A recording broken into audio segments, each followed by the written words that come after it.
안녕하십니까. 저는 하동교회장 김정섭입니다. 오늘 강의는 하늘 섭리로 본 참 부모님의 위상과 가치의 다섯 번째 강의로 예수님의 사명을 인계받은 재림 메시아 참 아버님에 대한 내용을 말씀드리도록 하겠습니다. 첫 번째로 독생자와 재림 메시아의 관계에 대해서 말씀을 드리겠습니다. 하나님의 창조 목적은 인간 시조를 창조하시고 그들이 성장하여 성원을 통해서 참 부모가 되어 인류 대가족의 이상세계를 이루는 것이었습니다. 그러나 인간 시조가 타락해서 창조 목적을 이루지 못하셨습니다. 그러나 절대자 하나님은 반드시 창조 목적을 이루셔야 하기 때문에 하나님은 새로운 인간 시조를 다시 창조하시고 그들이 성장하고 참 부모가 되어서 인류 대가족을 이루도록 섭리하십니다. 여기서 새로운 인간 시조 일남일녀가 바로 독생자와 독생녀이시고 독생자와 독생녀가 탄생되어 참 부모가 되셔서 구원 섭리를 이끌어 가신다는 것입니다. 그래서 독생자와 독생녀는 참 부모이시며 구세주이시며 메시아이십니다. 여기서 중요한 핵심은 구세주 독생자만 해당되는 것이 아니라 독생자와 독생녀 모두가 참 부모여 구세주여 메시아이시라는 것입니다. 그러나 독생자 예수님은 탄생하셨지만 독생녀는 탄생되지 못했습니다. 2000년 전 하나님께서는 이스라엘에 참 부모 구세주를 보내시고자 했습니다. 그래서 먼저 독생자 예수님을 보내시고 그 기반 위에 독생녀를 보내려고 하셨습니다. 그러나 예수님은 탄생하시지 못하시고 예수님은 탄생하셨지만 독생녀는 탄생하시지 못하시고 유대민족의 불신으로 예수님은 십자가의 길을 가시고 독생녀는 탄생하지 못합니다.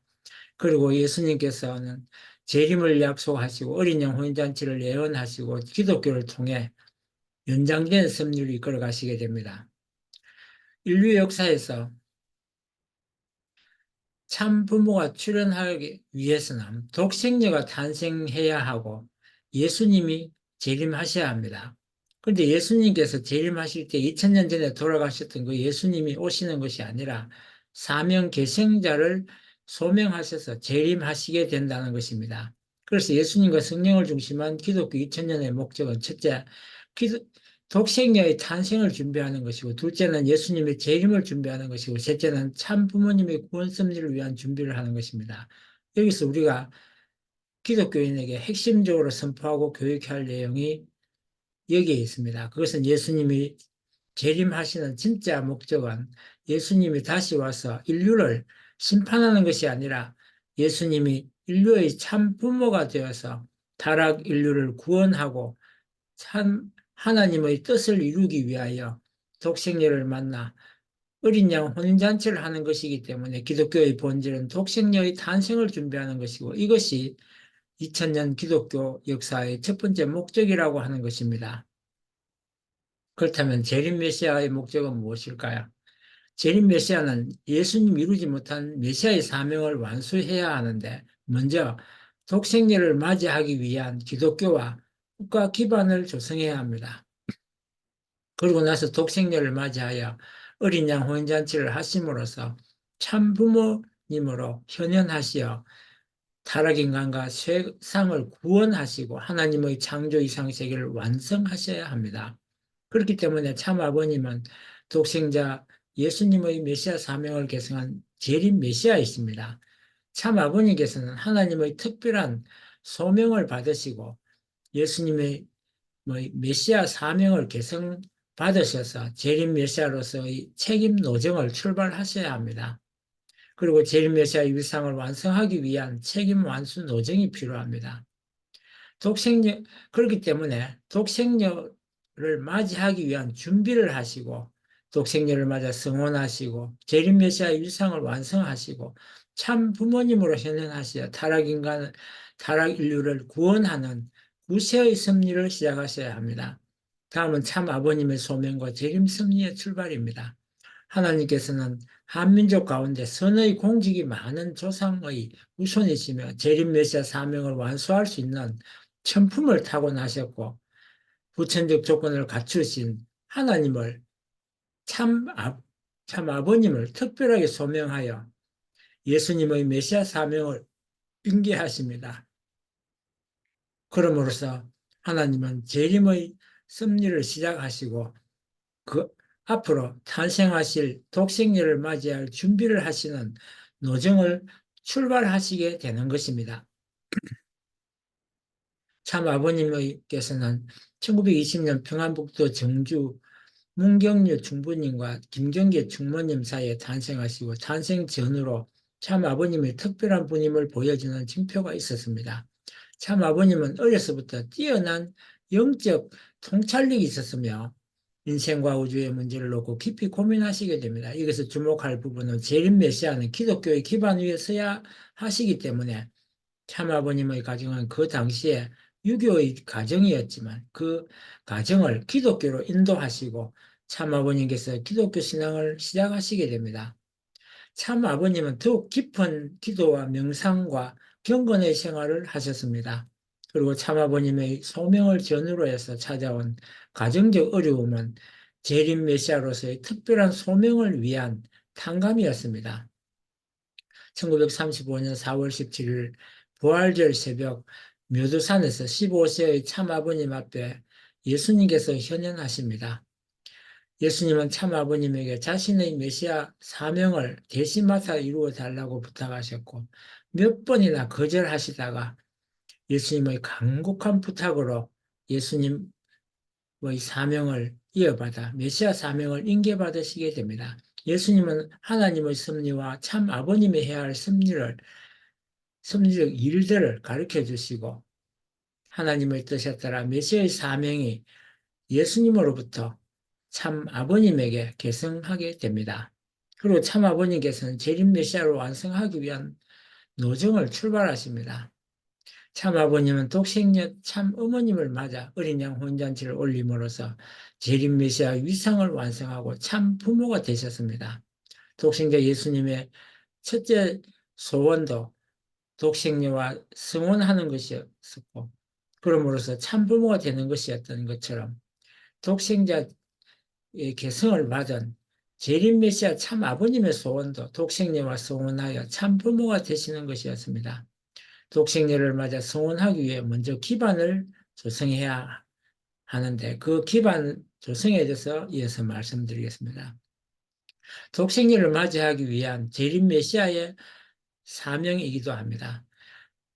먼저 참 아버님께서는 독생녀를 맞이하기 위해 성혼하시기 위한 섭리적 사명을 완수하기 위해서 첫째는 예수님이 다 밝혀주지 못하셨던 진리를 찾아 구명하셔야 합니다. 둘째는 독생녀를 환영하여 맞이할 수 있는 기독교의 기반을 조성해야 합니다. 셋째는 선민, 한민족이 독생녀를 국가적으로 환영할 수 있는 기반을 조성해야 합니다. 참 아버님께서는 독생녀를 맞이하기 위한 재림 메시아의 첫 번째 사명으로 진리를 구명하셨습니다. 참 아버님은 필사적인 진리 구명의 과정을 통해 예수님이 다 밝히지 못한 진리를 구명하셨습니다. 그것이 바로 원리입니다. 참 아버님께서는 점차 천상과 지상의 방대한 진리를 밝히시고 체계화하시며 하나님의 공인을 받으시고 실천하고 검증하시며 단계적으로 선포하셨습니다. 다음으로 재림 메시아이신 참 아버님께서는 기독교가 독생녀를 환영하는 환경 조성 책임이 있으십니다. 기독교는 예수님과 성령이 독생녀의 탄생을 준비하는 종교입니다. 예수님의 사명을 계승한 참 아버님은 예수님을 중심한 기독교가 독생녀를 환영하고 모실 수 있는 환경을 조성해야 합니다. 그리고 기독교 지도자가 되시어 기독교 안에서 독생녀를 위한 기반 조성을 하셔야 됩니다. 그러면 기독교 성도들은 찬양 속에서 독생녀 참어머님과 재림 메시아 참 아버님이 어린 양 혼인잔치를 올리고 만왕의 왕으로 참 부모로 등극할 수 있는 것입니다. 독생녀가 탄생하기 이전에 한반도는 이미 하나님이 참부모 현현을 위해 준비한 기독교 환경이 조성되었습니다. 독생녀의 탄생 또 재림 메시아의 소명, 참부모 현을 위한 준비를 하기 위하여 세계적인 성령 운동이 일어났고 그 운동이 한국의 평양을 중심으로 성령 대부흥 운동으로 확산되었고 한국에는 준비된 신령 교단이 출현하였습니다. 그러나 기독교 전도를 위한 노력이 중심 인물의 불신으로 한국의 모든 기독교계가 참 아버님을 반대하게 됩니다. 그러므로 말미암아 독생녀를 환영하는 기독교 환경 조성이 어렵게 되었습니다. 그리하여 1954년 참 아버님을 반대하는 기독교를 대체해서 대신 세계기독교 통일신령협회를 창립하시고 기독교의 반대와 핍박을 뚫고 독생녀 참 어머님을 만나 참 부모님으로서 성원을 하시어 구원 섭리를 시작하시게 됩니다. 이때 기독교는 한국 해방과 정부 수립에 크게 기여하게 되었고 1945년 해방 후에 한국 정부의 많은 주요 인물들이 기독교인들이었습니다. 만약 기독교가 참 아버님을 재림 메시아로 모시고 하나 되었더라면 한국 정부와 연결되어 국가적 기반을 조성하여 국가적 차원에서 독생녀를 맞아 어린 양 혼인잔치를 하였을 것입니다. 그러나 기독교의 불신으로 국가적 기반 조성 또한 어렵게 되었습니다. 국가적 기반의 조성을 위한 조건으로서 일본의 최봉춘 선교사를 또 1959년에는 김영훈, 김상철 선교사를 미국에 파송하였으나 그것이 실체적인 기독교를 기반으로 한 국가적 기반은 아니었습니다. 그러다 보니까 기독교와 정부의 반대 가운데 참 부모님의 성원이 이루어졌고 그 이후로도 참 부모님의 구원 섭리는 핍박과 환경을 뚫고 진행되어야만 했었습니다.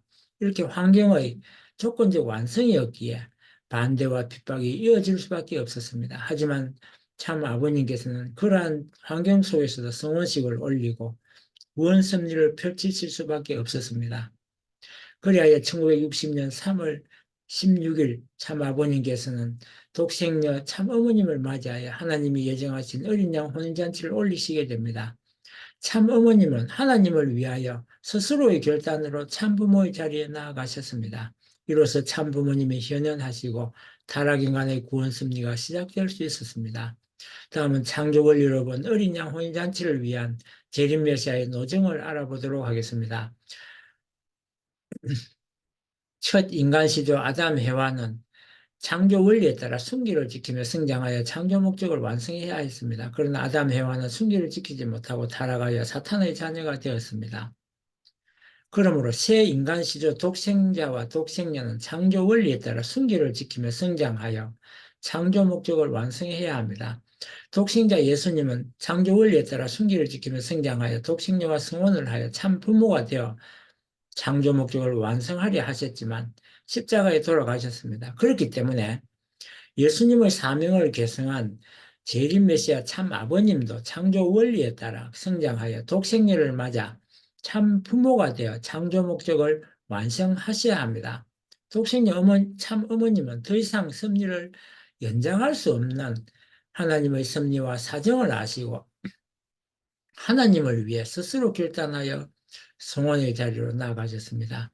독생녀 참어머님은 하나님 섭리 완성의 중심축으로서 자신이 모든 것을 책임지고 하늘 부모님의 뜻을 이루어 드릴 것을 결심하셨습니다. 그 결과 인류 역사에 참 부모님이 현현하셨으며 축복 결혼을 통한 중생의 구원 섭리가 시작될 수 있었던 것입니다. 창조 본연의 인간 시조로 탄생한 독생자 독생녀는 하나님 섭리의 중심축이십니다. 2000년 전 독생자 예수님은 탄생하셨지만 십자가에 돌아가셔서 독생녀가 탄생하지 못하게 되었습니다. 독생자로 탄생한 예수님은 하나님 섭리의 중심축이십니다. 예수님 이후 하나님 섭리의 초점은 독생녀를 탄생시키는 것입니다. 독생녀가 탄생하면 독생녀가 하나님 섭리의 중심축이 됩니다. 예수님 이후 하나님 섭리의 중심축은 독생녀이십니다. 재림 메시아는 독생녀를 중심으로 하나 되어 참부모가 되셨습니다. 참부모의 구원 섭리는 독생녀 참어머님을 중심으로 진행되어야 합니다. 천일국시대 독생녀 참어머님은 지상에서 하나님의 섭리를 책임지고 최종적으로 완성하는 분이십니다. 천상의 아버님은 오직 참어머님의 천일국 섭리에 함께 하시고 계십니다. 지난 53년간 참 부모님의 섭리에 독생녀 참어머님의 위상과 가치와 구원의 역할이 온전히 드러나지를 않았습니다. 그러나 참 부모님 섭리의 중심에는 독생녀 참어머님이 일관되게 하늘 부모님과 일체된 가운데 창조 원리적인 섭리의 중심축으로 온전히 서서 모든 것을 품고 함께 하셨습니다. 그리고 독생녀 참어머님을 통해 참 부모님의 섭리가 하나님의 섭리로 진전될 수 있었던 것입니다. 참어머니께서는 기원절을 선포하시고 지상에서 천국 섭리를 이끌고 계십니다. 참어머니께서는 지극한 참사랑과 진리로 영계와 육계에서 참어머님의 절대유일 불변, 영원한 창조 원리적 위상을 세우셨습니다. 참부모님 양이분은 하늘 부모님과 하나 되어 천지인 참부모님으로 완성하셨습니다.